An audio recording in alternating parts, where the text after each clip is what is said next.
Très chers frères membres de l'Église, partout où vous êtes, je tiens à vous saluer au nom de Jésus-Christ.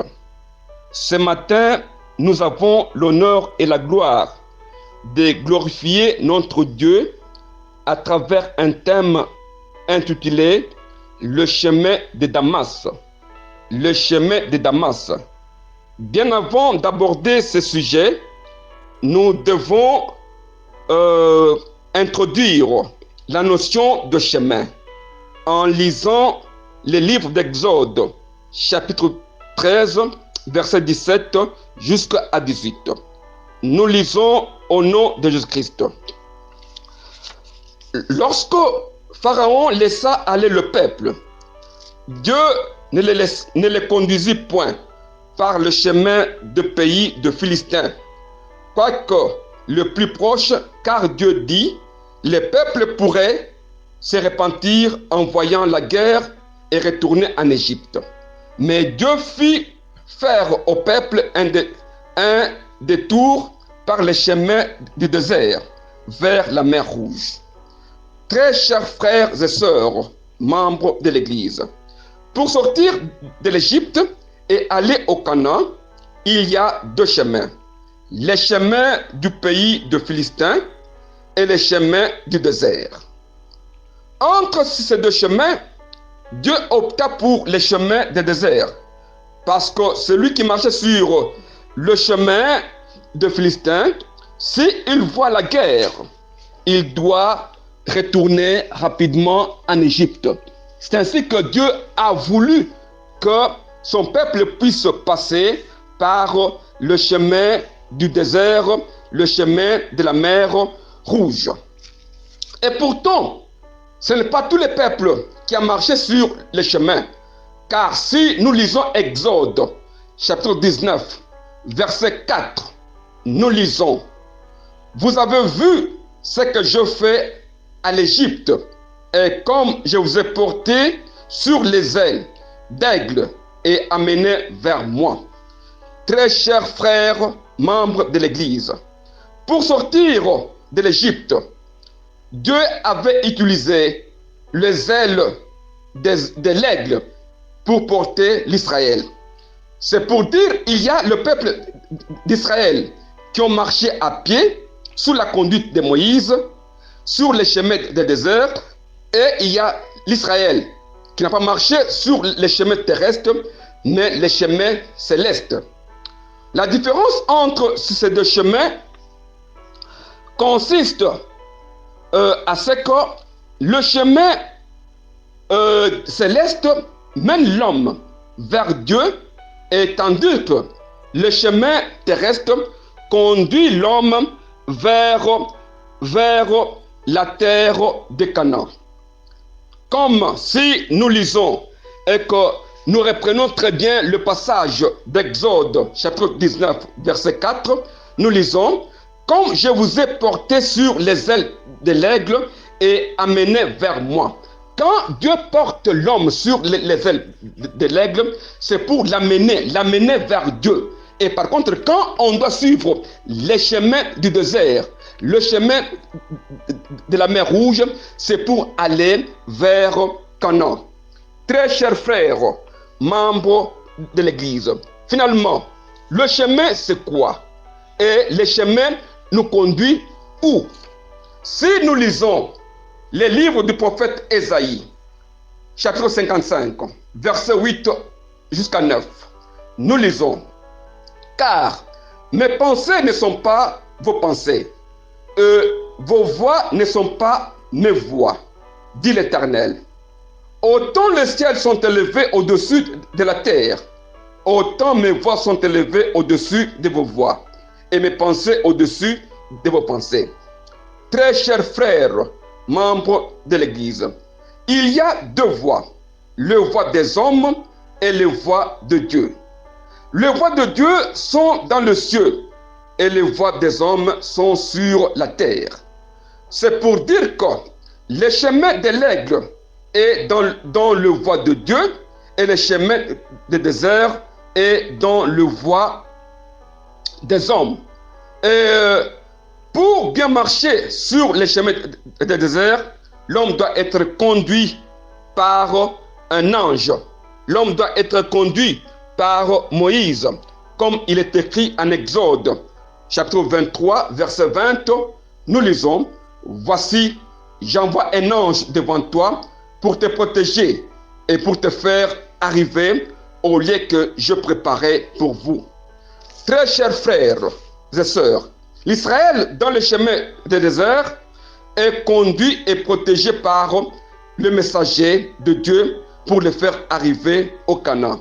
Et par contre, quand l'Israël est transporté sur le zèle de l'aigle, il est amené directement à Dieu. C'est pour dire que le chemin terrestre paraît être l'Ancien Testament et le chemin céleste paraît être le Nouveau Testament qui met l'homme en contact direct avec son Dieu. Mais nous ne sommes pas là. Nous disons, le chemin finalement c'est quoi? Quand nous lisons Psaume chapitre 24, verset 4, nous lisons au nom de Jésus-Christ. Éternel, fais-moi connaître tes voies, enseigne-moi tes chantiers. Très chers frères et sœurs, pour connaître les voies de Dieu, il faut être enseigné. Donc, le chemin est un enseignement, comme il est écrit, enseigne-moi tes chantiers.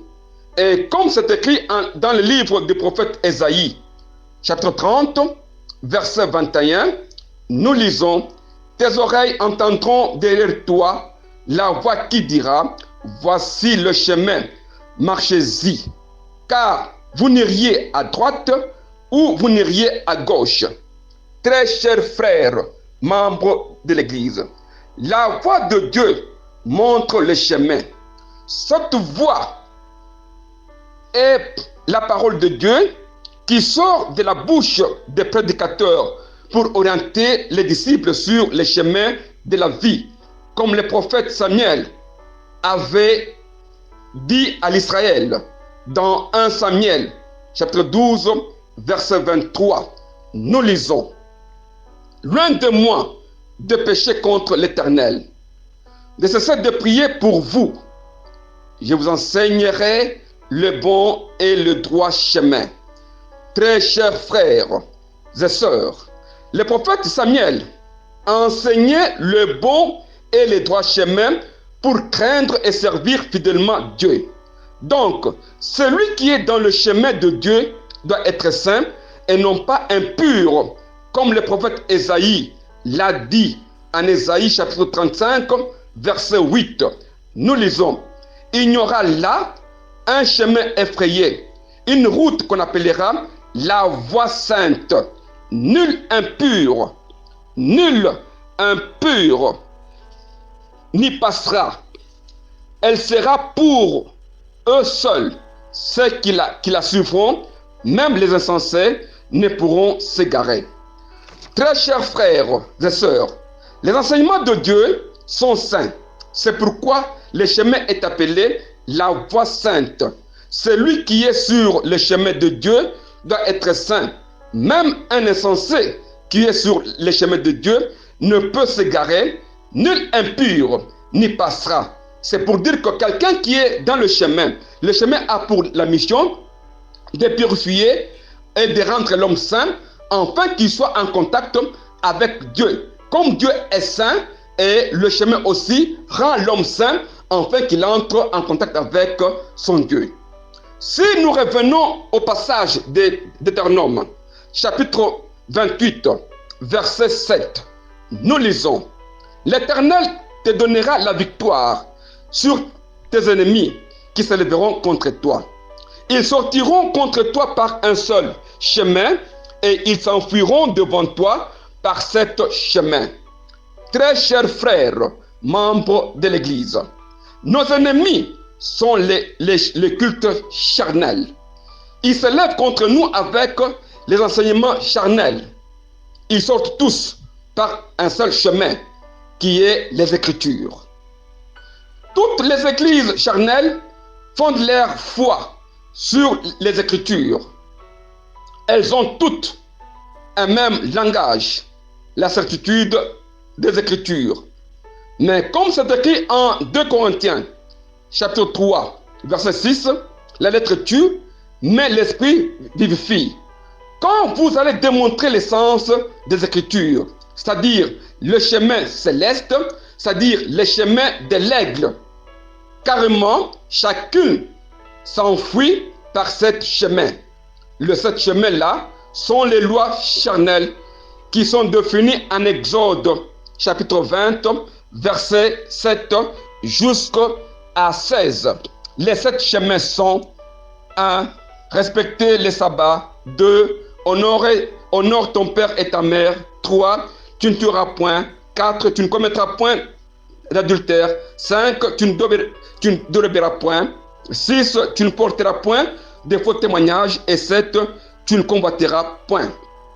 Très chers frères, voilà les 4 chemins dont les églises charnelles, nos ennemis qui viennent tous avec par un même chemin, qui est l'écriture, et que quand vous répondez, ils doivent tous s'enfuir à travers ces 7 chemins. Mais dans Luc, chapitre 13, verset 20 jusqu'à 22, Jésus dit ceci à l'homme riche: il te manque encore une chose.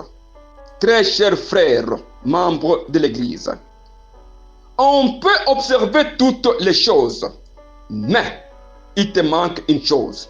C'est cette chose-là qui te manque que nous prêchons nous. Nous prêchons la chose qui te manque. Et c'est pourquoi aujourd'hui, je préfère que l'on puisse parler du chemin de Damas. La chose qui te manque. Nous connaissons, très chers frères et sœurs, que dans le Nouveau Testament, il y a plusieurs chemins. Nous avons l'exemple du chemin d'Emmaüs dans Luc 24, 13 jusqu'à 16, où les 2 disciples n'ont pas reconnu Jésus. Nous avons le chemin de Gaza dans Actes chapitre 8, verset 26 jusqu'à 31, où Philippe rencontre l'unique Éthiopien en train de lire les livres du prophète Ésaïe sans comprendre. Et nous avons le chemin de Damas où Saoul va rencontrer Jésus. Très chers frères et sœurs, sans plus tarder, nous lisons les livres de l'Acte des Apôtres, chapitre 9, verset 3 jusqu'à 7. Nous lisons au nom de Jésus-Christ. Comme il était en chemin et qu'il approchait de Damas, tout à coup, une lumière venant du ciel splendit autour de lui. Il tomba par terre et entendit une voix qui lui disait: Saoul, Saoul, pourquoi me persécutes-tu? Il répondit: Qui es-tu, Seigneur? Et le Seigneur dit: Je suis Jésus que tu persécutes.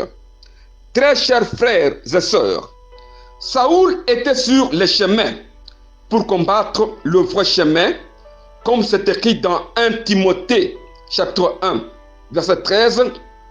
Saoul avait 3 caractéristiques. Il était 1. Blasphémateur. 2. Persécuteur. Et 3. Homme violent. Pour arriver à combattre les chemins de Dieu, comme il est écrit dans Actes chapitre 22, verset 4, Paul témoigne ceci: j'ai persécuté à mort cette voie, liant et livrant aux prisons hommes et femmes. Très chers frères et sœurs, cette mission de Paul était sa lumière et son chemin. Et il vit une autre lumière venant du ciel, selon Jean chapitre 8, verset 12, qui dit: je suis la lumière du monde. Et c'est cette lumière-là qui est apparue en lui pour dominer sa lumière. Et Saoul est tombé et il a été éclairé. Et quand il a posé la question: Qui es-tu? Le Seigneur répondit: Je suis Jésus. Quel Jésus? Jésus de Jean, chapitre 14, verset 6. Je suis le chemin, la vérité et la vie. La lumière apparaît dans la lumière et le chemin apparaît dans le chemin. Jésus lumière et Jésus, chemin, croise Saoul dans sa lumière et dans son chemin. La Bible dit ceci, Saoul tomba par terre, entendit une voix, et les hommes qui l'accompagnèrent entendirent bien la voix. Mais, quand nous lisons le livre des Actes, chapitre 22, verset 6 jusqu'à 9, nous reprenons Acte 22, chapitre 6 jusqu'à 9. Mais nous lisons le verset 9 tout simplement. Ceux qui étaient avec moi virent bien la lumière, mais ils n'entendirent pas la voix de celui qui parlait. Très chers frères et sœurs, Paul témoigne ceci. Ceux qui l'accompagnaient virent la lumière, mais ils n'entendirent pas la voix.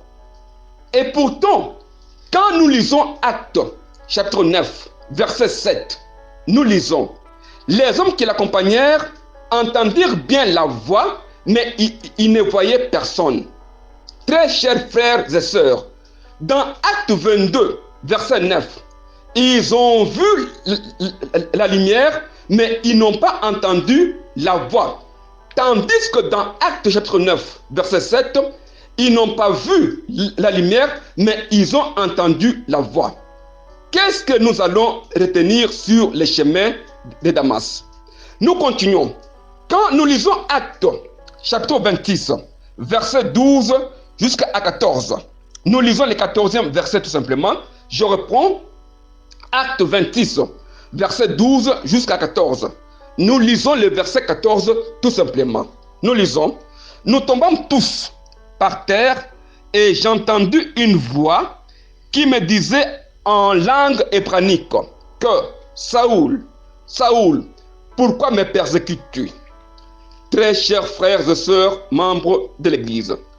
Dans ce passage, Paul dit ceci, nous tombons tous et j'ai entendu une voix. C'est pour dire ils étaient tous tombés, mais c'est lui-même qui a entendu la voix. Mais quand nous comparons ce passage avec Actes, chapitre 9, verset 4, nous lisons, il tomba par terre et il entendit une voix qui lui disait, Saoul, Saoul, pourquoi me persécutes-tu? Très chers frères et sœurs, dans ce passage, Saoul est tombé seul et les hommes qui l'accompagnaient étaient restés debout. Finalement, qu'est-ce qui s'était passé sur les chemins d'Emmaüs?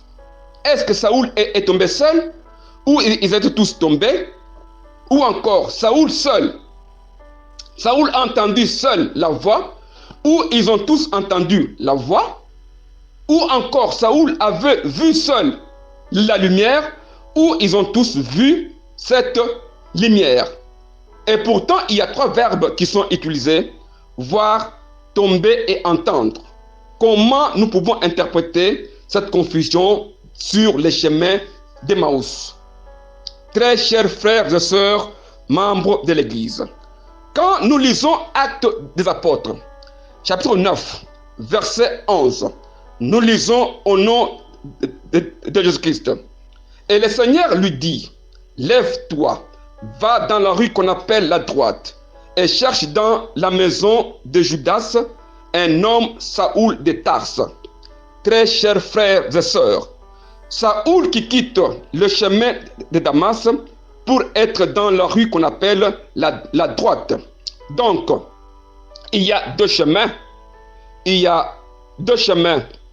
Comme c'est écrit, il y a deux chemins. Il y a le chemin de courbature et il y a le chemin appelé chemin de droite, où Paul a marché, où Paul a suivi réellement la parole de Dieu. Et quand Paul est resté sur ce chemin appelé droite, Dieu s'est révélé et Paul a compris le langage de Dieu. Très chers frères, c'est un débat. Nous avons le chemin de Damas. Qu'est-ce qui s'était passé en réalité sur ce chemin? Pourquoi, comment est-ce que nous devons arriver à interpréter cette confusion? Si le chemin est l'enseignement, Paul est tombé seul, Paul a vu seul la lumière, ou Paul avait entendu seul la voix, avec la confusion dans les passages. C'est votre frère, Taylor Kankonde Kalomba, apôtre missionnaire à partir de Kasumbalesa. Je vous remercie.